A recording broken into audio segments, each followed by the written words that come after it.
Nebraska, we have the advantage of being able to grow both cool and warm season grasses.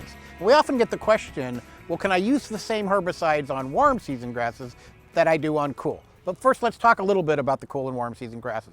Cool season grasses, as their name implies, like Kentucky bluegrass and turf-type tall fescue, grow better in the fall and spring and slow down growth in the summer, whereas warm season grasses do exactly the opposite, and that would be zoysia grass, buffalo grass, and Bermuda grass, although we don't grow much Bermuda grass in the state of Nebraska.